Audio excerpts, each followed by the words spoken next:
ایک دفعہ کا ذکر ہے، ایک دور دراز گاؤں میں ایک کسان رہتا تھا جس کا نام رحمت تھا۔ وہ بہت محنتی اور ایماندار تھا۔ اس کا ایک بیٹا تھا جس کا نام شفیق تھا۔ وہ نوجوان تھا مگر کام سے جی چراتا تھا۔ رحمت ہمیشہ اپنے بیٹے کو سمجھاتا، بیٹا محنت میں برکت ہوتی ہے، اگر تم کھیتوں پر دھیان دو گے تو فصل اچھی ہوگی اور ہم خوشحال رہیں گے۔ مگر شفیق اپنے دوستوں کے ساتھ گھومتا اور وقت گزارتا، وہ یہی کام پسند کرتا تھا۔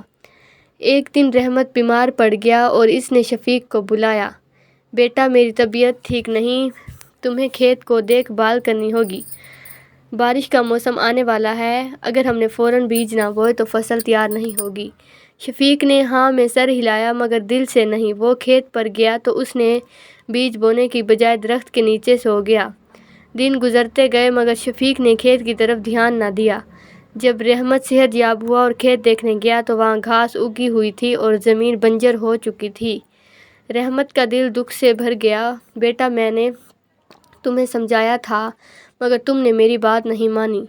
اب ہمارے پاس کھانے کے لیے کچھ نہیں بچا۔ شفیق کو اپنی غلطی کا احساس ہوا اور وہ شرمندہ ہو گیا۔ ابو، مجھے معاف کر دیجیے، میں آئندہ کبھی کام سے نہیں منہ موڑوں گا۔ رحمت نے مسکرا کر کہا، بیٹا، غلطی سب سے ہوتی ہے مگر سیکھنا ضروری ہے۔ چلو اب ہم مل کر محنت کریں گے۔ اس کے بعد شفیق نے پوری محنت سے کام کیا۔ اس نے کھیت کو تیار کیا، بیج بوئے اور دن رات محنت کی۔ کچھ مہینوں بعد کھیت ہری بھری فصلوں سے بھر گیا۔ گاؤں والے بھی حیران رہ گئے۔